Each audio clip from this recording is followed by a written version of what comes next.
What's up? My name is Alex Terranova. I am the host of the Dream Mason podcast. Welcome. We started this in 2017 because we wanted to highlight the journey of Dream Masons. There's a Dream Mason in all of us. A Dream Mason is someone who is awake to their dreams and driven by the passion, the purpose, and the desire to turn that dream into reality.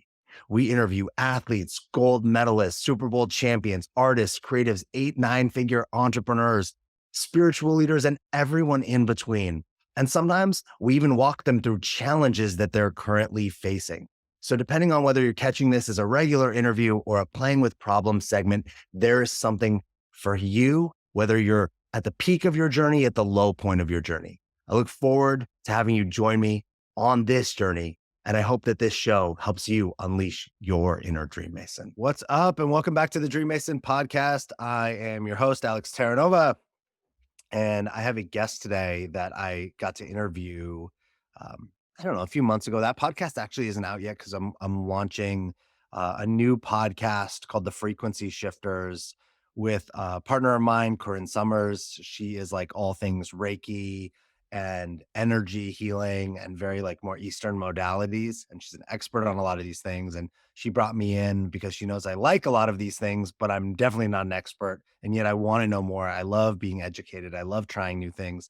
So we started with a documentary that we started to film at the end of 2019. And we got kind of interrupted because of COVID. We couldn't travel, which was part of that documentary. So we decided to launch it as a podcast. And my guest was one of the people that we podcasted with. And he's got an interesting story. He's got some cool products and things that he works with in his company. So I wanted to bring him on here so I could share him and what he's up to with this audience. And before we even dive into that episode, I want to touch on like the power of just our mind and our thoughts, because we're probably going to touch on some of this a little bit. Um, have you ever thought about like when you think you don't feel good, what happens? Like, how do you feel? My guess is that you kind of probably feel worse. When you're like, I'm taking a sick day and you're lying in bed or on the couch, you probably don't feel better. I know that for me, when I start to feel something that I don't want to feel, I immediately like, I'm putting that out of my mind. I'm not going to go down that trail with my mind. I won't even say the words like I feel sick or I'm getting sick. Like I'll say it now because I'm fine. But if I were to feel like scratchy throat, like body sensations that feel that way, I like lock that out. I start telling myself my body is like powerful to heal itself. My body is reliable to heal itself. My body heals itself quickly. And some people might think these things are crazy or mumbo jumbo or woo woo. But what I can tell you is I haven't had a cold since I was in elementary school, and I have never had the flu, and I've also never had a flu shot. So whether it works or it doesn't work, it's working. And there's like science and evidence that could back up like our thoughts produce the reality in which we live. And we're going to actually talk about frequencies today, like energy frequencies and these unseen things that may or may not play into what I'm just describing. But I'm a big believer and I'm a strong advocate all the time for everything starts in your mind. And we want to take care of our mind and we want to have our mind operating the way we want it to operate so we get the words and the actions and the results that actually serve us and are part of what we're committed to in the life we want to live. So let me move forward and introduce you to our guest. He graduated from the University of Iowa. He has a degree in health science. He also worked in health nutrition coaching. He owns a company called EMF Harmonized. Now, you may have seen things like this in life. Like I always used to often like joke, like, wait, people put stickers on their phone and it blocks radiation. Like, I don't understand. How does the sticker do that? Well, our guest actually explained to me how it works. And I was like, all right, I believe it. It makes sense. Um, and now I have one of those essentially these stickers, which he's going to talk about on my laptop, on my phone. And again, it makes sense when he breaks down the science and how it works. He also owns a company called Ascent Nutrition, and he's a board member on some nonprofits. One is Free Food Now and the Master Shift. He is he's just got a lot of knowledge. I want to say that we're not talking about on an everyday basis that I think can be useful and help people. And his products from the EMF He has these patches that are essentially they're the only way I can describe them is you've all seen like icy hot patches, which basically just cause your skin to tingle. They don't actually do anything. They have these patches that they've essentially programmed frequency into that interact with the frequencies in our bodies. And essentially, as the way I understand it, help our bodies to heal. And I use these patches after I met him. My elbows get really sore when I lift weights a lot. And my elbows are often sore, even if I'm not, just from the residual like impact or stress. And one night before bed, I put a bunch of these patches on like kind of the outside, the inside, of the back of my elbow. And I woke up the next day and let's say the pain was at like a 7 or an 8, like a dull kind of recurring pain. I woke up the next day and my elbows were probably at like a 3 or a 4. Like it was like, okay, they're a little sore, but nothing that was like impactful or bothersome. So that had me sold. And I was like, all right, these things work. I passed them around to my roommate. She used them on her back. Adam, who does our tech, has used them on his back. He's like, whoa, these things are incredible. So whatever they are, they make sense, they work, and we're gonna have him explain them in a minute. Welcome to the Dream Mason podcast, Lance Schuttler. How you doing, man? Good, good. Thank you for having me, Alex. I've actually really been looking forward to this and looking forward to have another conversation with you. We got to start with because I just gave people like all this stuff on these patches, and I know because I know my audience is like a mixed bag of different kinds of people. Some people right away might have been like, "What is this? What do you mean you put like a sticker on your arm and it makes it better, or a sticker on your phone and it blocks radiation?" I would love to just kind of like set the foundation a little bit so people actually understand what we're talking about. Can you do that for us? Yeah, absolutely. So, I'll talk a little bit about how the technology was formulated because I did not formulate it myself. I actually partnered with a mechanical engineer, and he was one of the few co-founders of Texas Instruments. And so he's worked in this whole telecommunications slash EMF, which means electromagnetic frequency space. He's been in this space for, three and a half decades. And he eventually got to the point to where he created this technology to where we are taking frequencies that we know are beneficial to human physiology and we program them into a holographic disc, which then is able to literally communicate with our human physiology, specifically the DNA, which then tells the cells to elicit certain physiological responses. So, for example, like you're talking about those body relief patches, there's certain frequencies that we know of that we can program in there. And then once that patch is on the skin, those frequencies are then be able to communicate with the DNA and tell the cells then to create a positive or a anti-inflammatory sort of physiological response. Okay. So the way I hear this is basically like I interpret it as like our DNA or everything is ultimately like energy, right? We're all just Yeah. everything is just moving or either very fast moving or very slow moving energy. And it's essentially telling the energy of our bodies like how to behave or giving it like instructions on how it could behave. Yeah, exactly. And going even more specific with that. So we know DNA actually acts as a fractal antenna. And so what that means is it picks up on a full range, on the full range of electromagnetic frequencies. And this was proven by a scientist. He's no longer living today, but his name was Dr. Martin Blank. And he showed how DNA acts as this fractal antenna. So, for example, what this means as like a metaphor is, let's say you have a cell phone. That cell phone, the only way it can actually work is if it's picking up on a frequency from a cell tower. Okay, so in this metaphor, the cell phone is like the DNA to where it's picking up on these various frequencies and then it's able to do its job. So DNA, it's a similar thing to where it's going to pick up on both beneficial frequencies. So like um, far red, infrared light, like that's a very beneficial frequency for us that will elicit positive, beneficial physiological responses. EMFs or more like damaging ones from cell phone radiation, Wi-Fi, things like that, those will create harmful physiological responses in the body. And so the DNA is the actual instrument, so to speak, through which all of these frequencies are communicating in the body to the cells.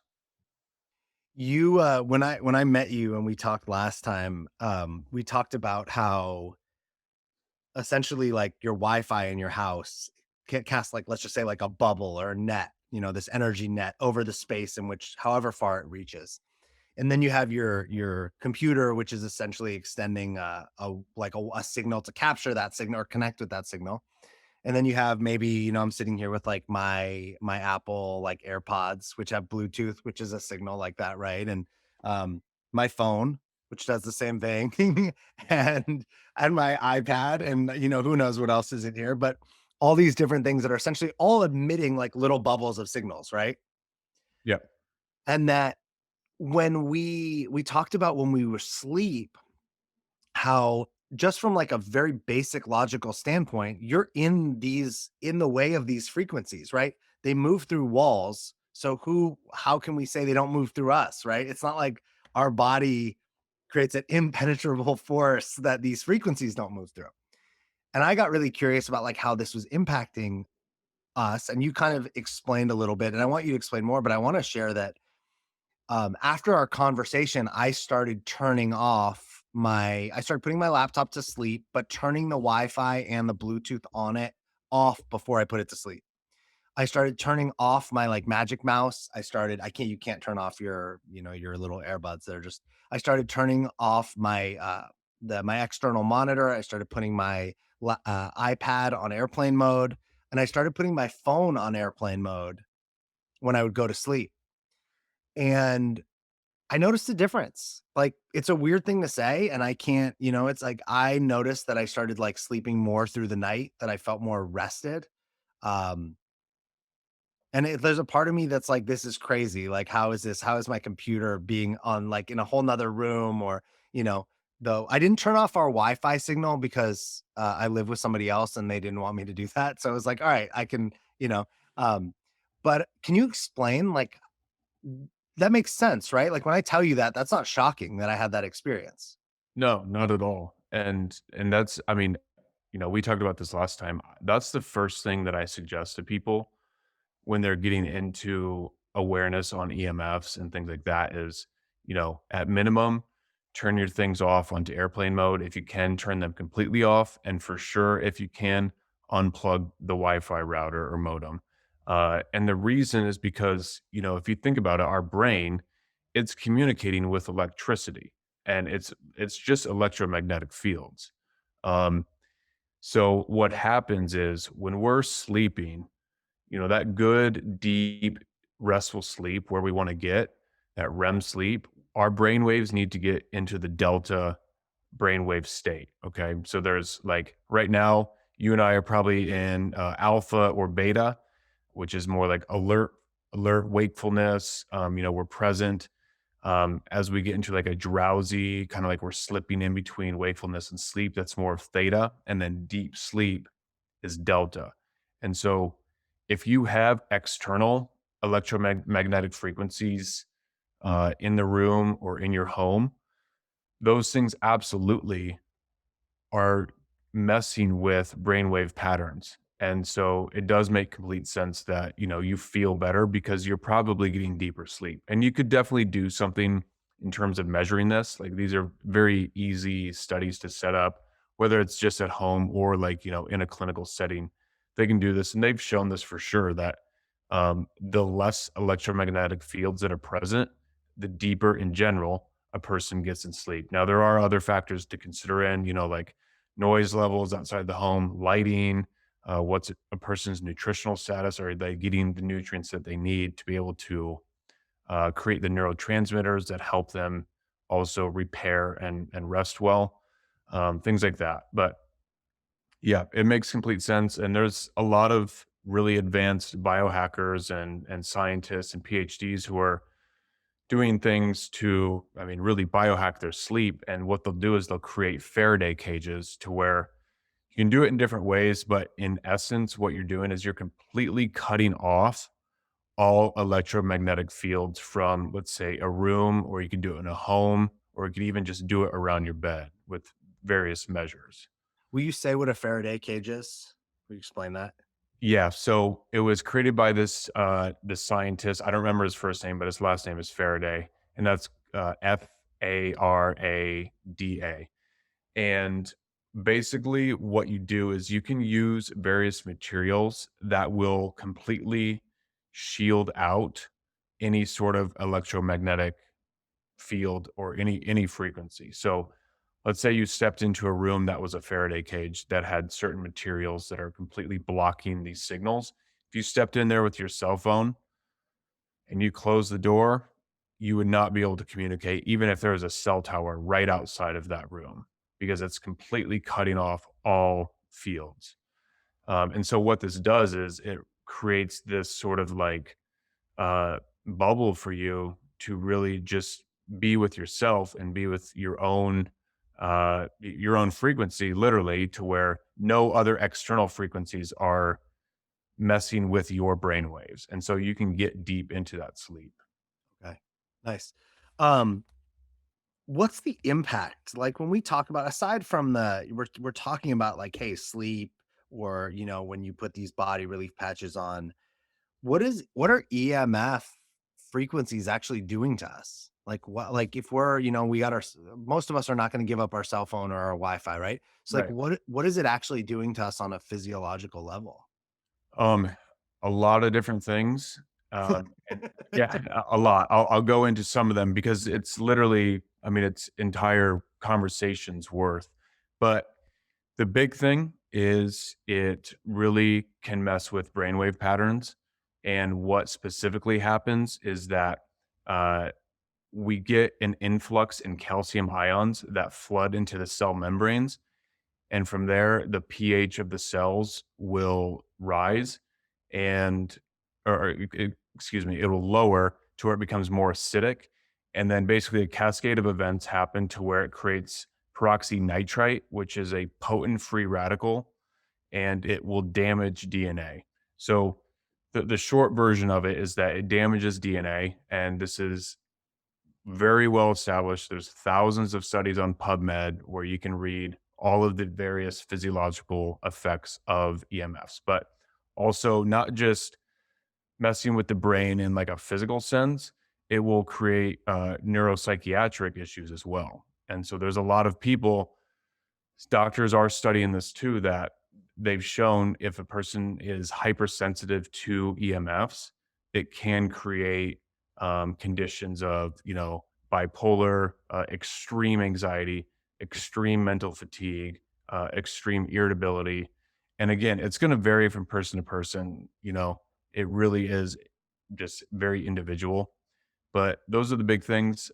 Also, cancer, it's very well established that when DNA is mutated and damaged enough, cancer can eventually happen. And again, this isn't to where every person who's exposed to EMFs is going to get cancer. I mean, that's obviously not true. Sure. But we do know that that is one of the downstream physiological effects of EMF radiation. And so people who are exposed to this in high intensities over a long period of time, and if they aren't living the best lifestyle in terms of diet, nutrition, uh, active lifestyle, exercise, things like that, then they are going to be more impacted for sure. I think of it like almost it's right. You could be an everyday smoker and never get cancer and never have a heart attack or get diabetes or any of the things associated. Like maybe everything else in your life is really healthy, which typically is unlikely, but it's possible. There's people that, drink every day, smoke every day and never have an issue. Yeah. But most of us acknowledge that, hey, these things are like make your odds more likely, right? You're more likely to get some sort of disease or get sick. And that's kind of what I hear with this is like, and look, I actually know, I feel like when I was a teenager, that's when cell phones started to become like really, like I got my first burner phone. I think I was 16 because my parents wouldn't buy me a phone. So I went to like the 7-Eleven and bought one that, I could just prepay minutes. Um, And obviously there were cell phones before, the 90s, they were like in cars and whatnot, but it was different, right? In the 90s, people started like everyone started getting them and it started to become like more of a thing. And I remember even back then, with my little Nokia phone or whatever, holding it up to my head and being like I would get headaches when when I would talk on the phone. Like I would literally feel like a headache after a few minutes. And people thought I was crazy when I'd be like, "Ah, I have a headache, like, I can't talk on my phone. I would always buy phones that had good speaker phones, so I could, like, hold them away from my head, or now I always use earbuds." And I know that you told me when we talked last time, like, "Hey, even Bluetooth is the same thing, like, it's just a different form of energy." But I like that the idea is, like, everything impacts us all differently, right? For whatever reason, me holding a cell phone up to my face after a few minutes, I get a headache, but Bluetooth doesn't affect me like that. Not to say that it doesn't have a negative impact, but it doesn't give me a headache and doesn't I can have my earbuds in for hours and I'm fine.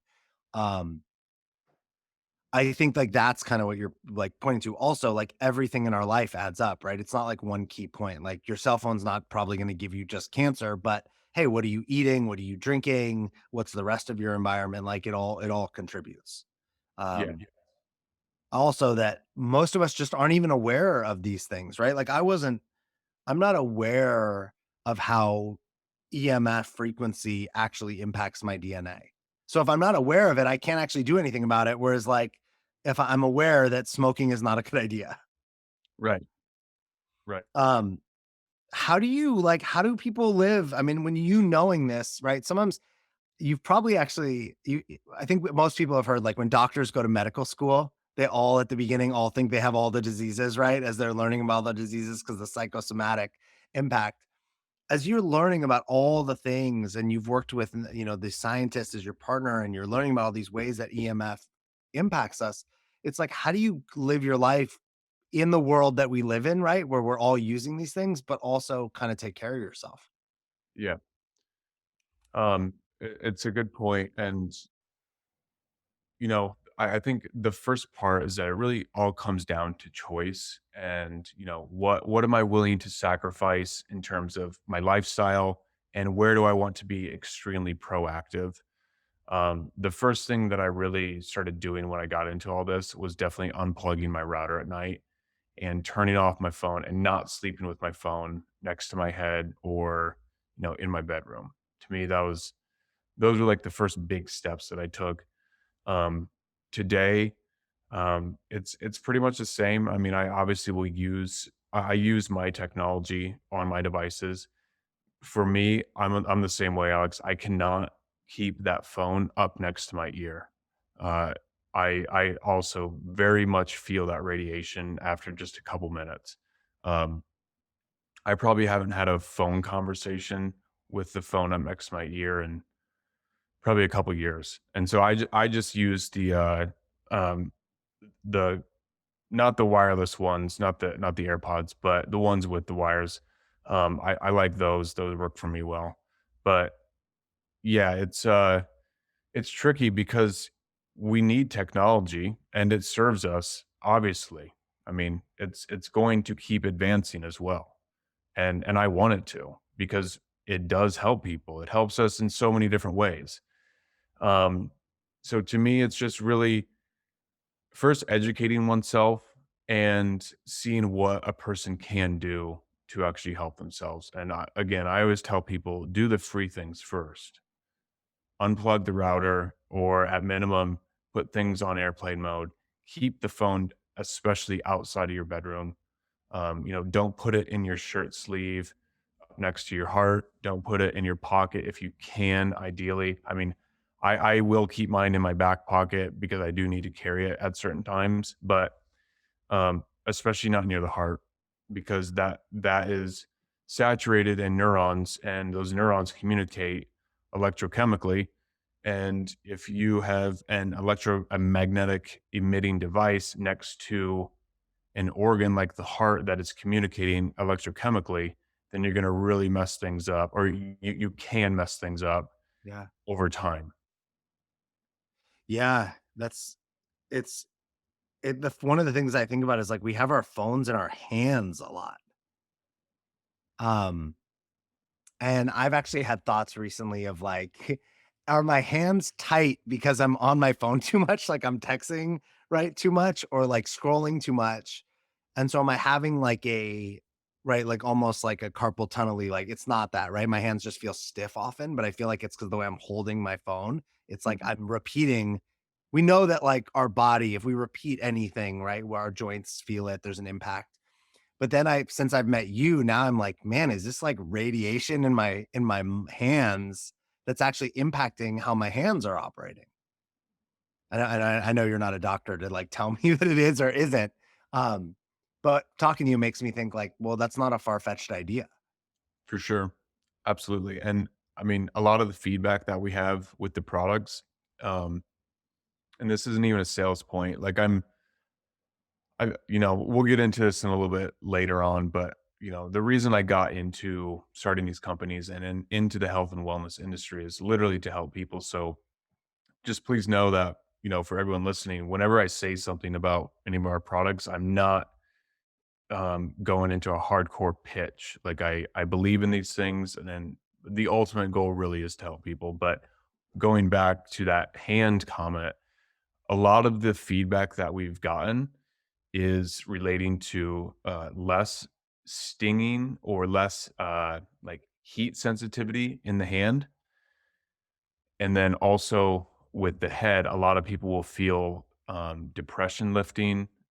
A lot of people will feel headaches lifting, moodiness or fatigue, things like that, lifting. And so we know that they're definitely helping people. Again, whether it's all in their head or whether it's the technology, it's again going to be completely individual. Because I definitely, absolutely believe in the power of the mind and the power of placebo. It's a wonderful thing. Like Yeah, it shows us how powerful our mind is, and yeah. we should use that as a technology and a tool, to create our lives, to be the masons of our dreams.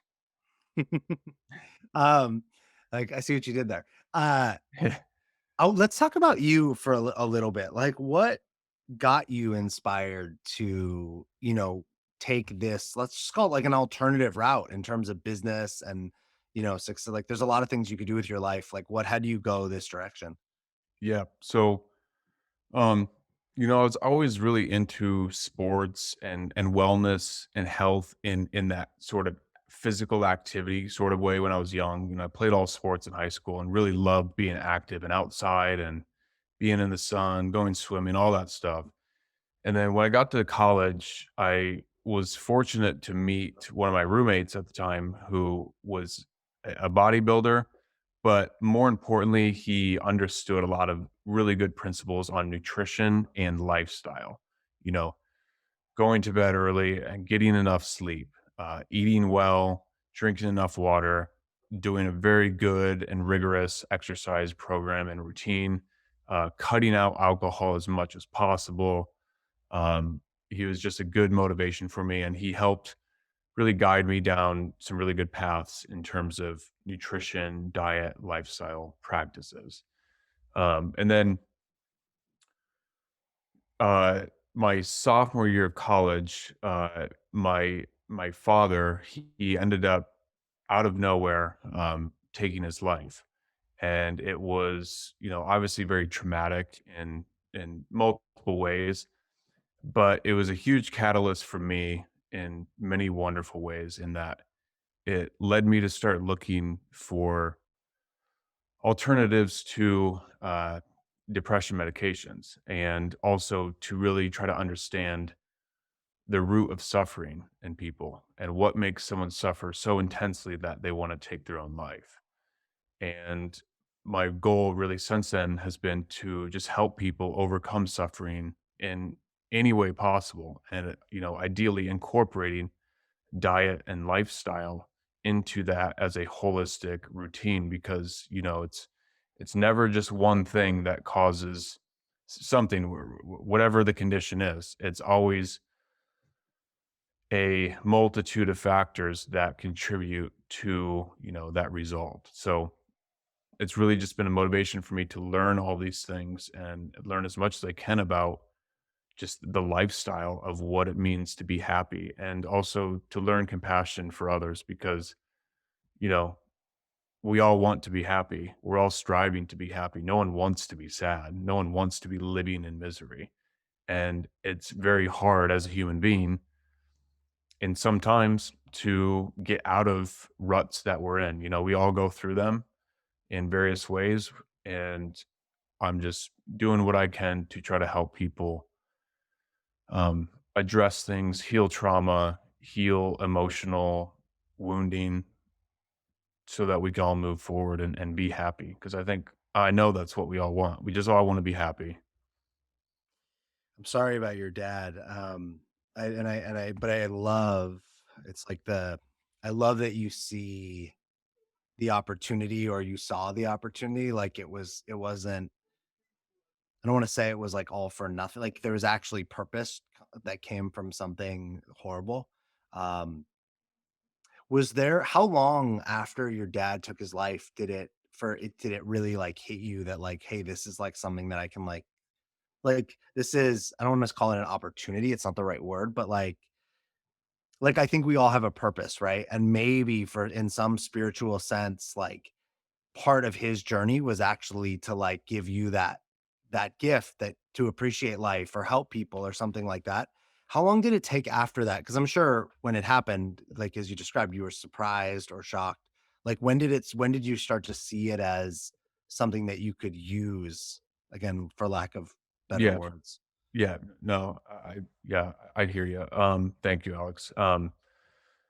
It took me probably 3 years to reach that point of a, a clarity, a certain understanding that, okay, I know that I want to help people with this. And I say 3 years loosely in that it became crystal clear to me then.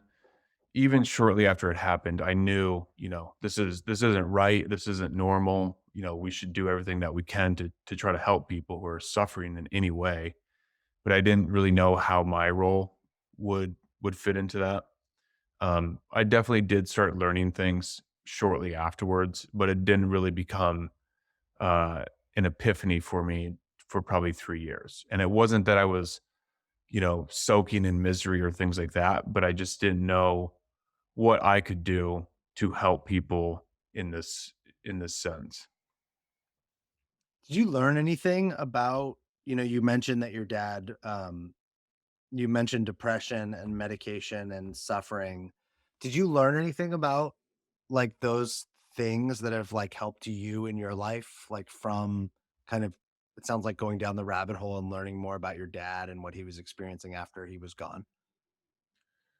Yeah, a lot. I mean, specifically in terms of pharmaceuticals, I'll touch on various aspects of that question. So, with pharmaceuticals, definitely learned about a lot of contraindications and just what they're doing to the brain on a physical level, and learning that yes, we can manipulate neurotransmitters and we can manipulate physiology, but there's something so much deeper than that. And these pharmaceuticals, I'm not anti-pharmaceuticals, but I'm very pro wisely using them in the right situations and making sure that it's absolutely the perfect situation for someone to use them. Um, but as you know, like the soul, when it wants to be happy and it's trying to heal from misery or pain or any sort of sense, like manipulating neurotransmitters is not going to equal health and happiness. It may equal a sense of happiness for a short period of time or even maybe an intermediate period of time.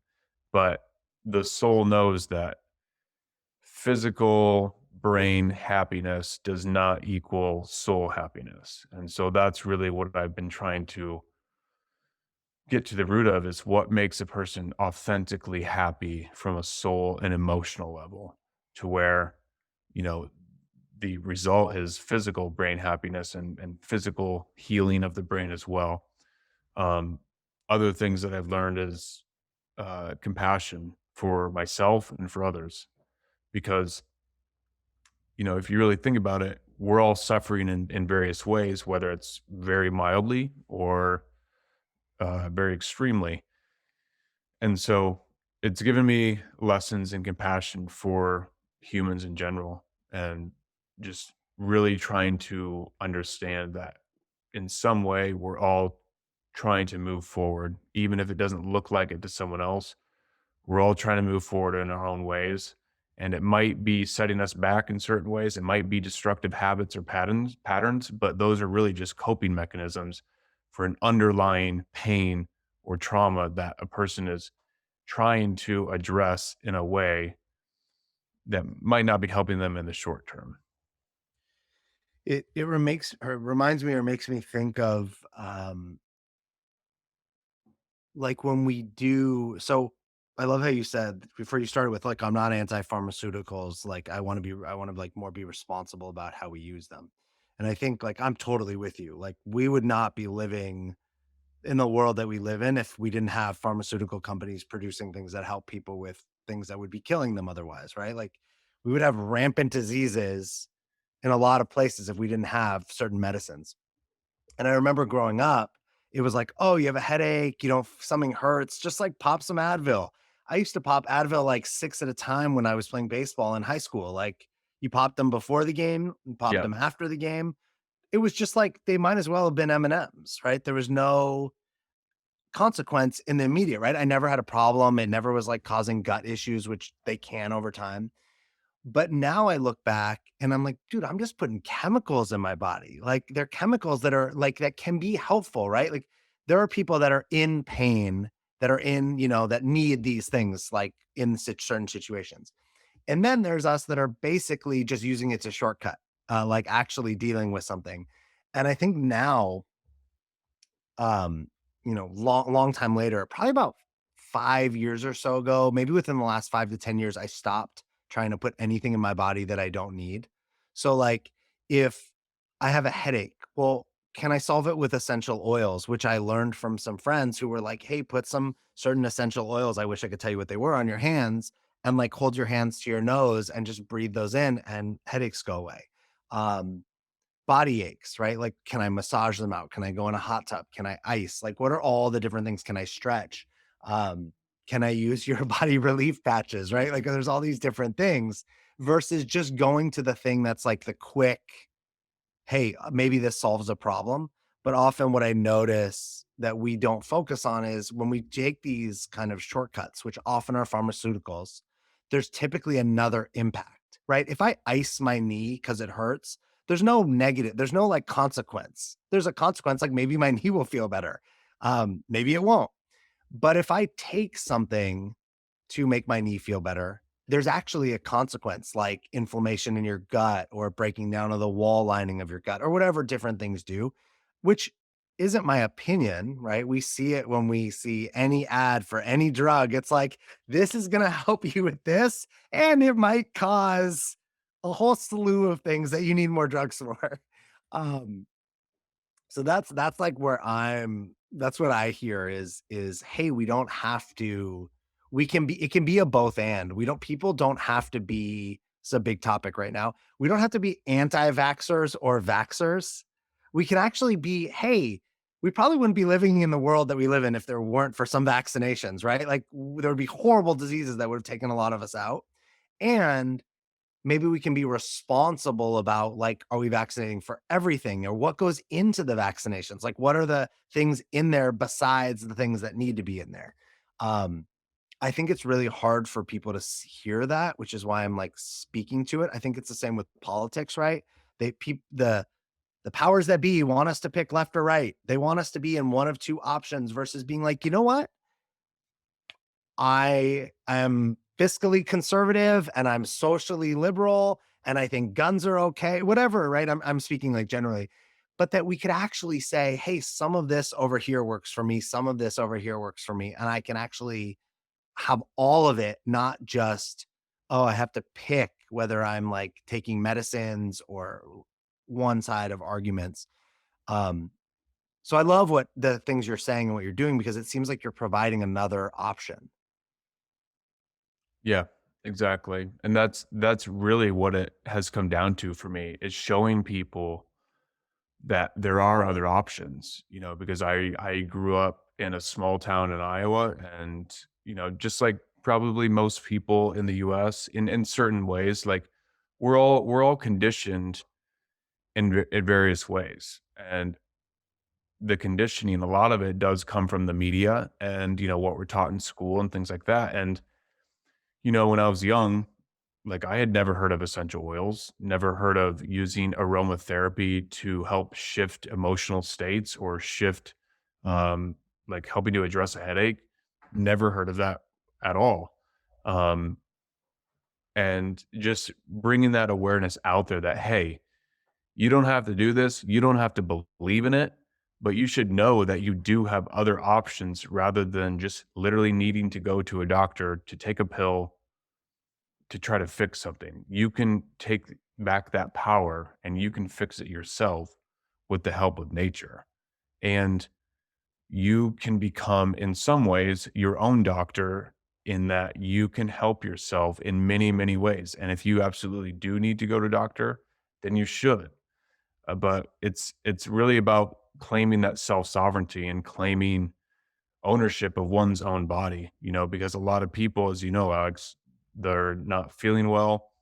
They're living a very poor lifestyle, overeating, over drinking, all this sort of stuff. And they think, I'm just going to go to the doctor and get some diet pills or go to the doctor and get a pill for this and everything's going to be fine. And I'm just going to keep living the same way that I am. It's not going to work. It doesn't matter. It's not Yeah. going to work. Yeah. And I mean, it's pretty like, I know people in my own personal life who, like, it's like, "Well, I won't change the way I'm eating. Just give me a different pill for my diabetes." And it's like, okay, so that might be keeping you alive, but what I notice and often in those people is the quality of life continues to get worse and worse versus, um, saying, "Hey, I'm actually gonna eat less sugar, or I'm gonna eat less processed foods or less carbs." Now, I might lose some instant enjoyment in the meal, right? Like, I don't get that thing that I've become so used to, but I'm gonna feel better for the rest of my day. Or maybe, right? Maybe I still have to take that medication, but now I'm not just taking the medication so the quote unquote numbers aren't bad. I'm actually feeling better because of actions I'm taking. Um, I love the also the reminder that, like, just all these options we have. You talked about aromatherapy. How many years has acupuncture existed in the world? Like, in like, I'm going to say Asian cultures because I that's to my knowledge where it pretty much comes from. But like, how that's existed for hundreds of years. And I would say only what in the last 20 is it becoming like popular in the United States. And we see things like cupping, um, also there's tons of different types of massage. I'm sure you might know some others. There's so many different things people do that could give you results that don't necessarily have a negative. Right, I can go to my acupuncturist and there's no like, "Hey, when you leave here, you might have diarrhea because of this." Like, that's not a thing. There's no like, "Hey, we're gonna do this thing, and here are the 50 things that might happen to you after." But when we go to a doctor, that's typically like, right, for something it's like, "Hey, these are the things that might happen to you if you take this medicine." And that's wild that most of us have accepted that as normal. Um, I wanna say one more thing to this, which is even the stories we tell about it make it worse. Like, I've been noticing a lot, like, I don't watch a lot of TV, but when I do watch TV, I mute the commercials because 1 out of every 3 commercials is like a drug commercial. And I believe that if I hear about all the things that are gonna go wrong with my body repeatedly over and over again, that's what's gonna happen to me. Maybe not shingles or whatever the diseases are. Just like if I was your parent and from the moment you were born, I told you, "Lance, you suck. You're not good at anything. Lance, you suck. You're not good at anything. Lance, you suck. You're not." Well, over the years, I don't care who you are, you're probably gonna believe, "I suck. I'm not good at anything." Well, good luck creating a great life from that place. Is there anything you wanna, like, kind of I kinda just went on a little rant, but anything you wanna, like, throw in there that Yeah, absolutely. I love that you do that with the commercials, and I try to do that as much as I can with I also don't really watch TV, but any sort of media, like YouTube commercials, I'll watch a lot of things on YouTube. Those commercials, I'll also mute those if I know that the message is not something that I want to take in, because that's really what it is. We're all just the brain in our mind is so programmable that what we are constantly hearing or seeing or experiencing is shaping things for us. And it takes a lot of willpower and focused thought to overcome those influences. So I think that's awesome. And, you know, it really does come down to, like you said at the very beginning of this show, the power of the mind and the power of choice. And we can overcome anything that we want. And it's not a cliche statement when you've lived it. You know, you've done that, Alex, in your life. I've done it in my life in certain ways, and many others have as well. And you know that when you have done that, it's no longer cliche. It is an absolute truth. And you want to tell people and empower people to do that, because we are creators and we can overcome anything that we want. Yeah. Thanks for saying that. I wanna add to that too is like you don't have to lose who you are if you want things to be different. You know, you can stay. I remember when I started like doing personal growth work, spiritual work, like anything on myself. I remember my mom said to me in the early on, please just don't forget who you are. Now, I believe that who you are is pretty malleable, right? When you were born, there were some intrinsic things about your personality, right? Babies have certain aspects of personality. But then there was essentially you were like a blank page that the world got to like slap a bunch of stuff onto, and hopefully you survived all that. But you grew up and most of what you know is what society put on you, and I think that we can transform our lives, our health, our lives, and also keep who we are. We don't have to lose all the thing. We don't have to lose the things we like about ourselves to get other pieces. We can keep those things. Um, and we can like open ourselves up to new things.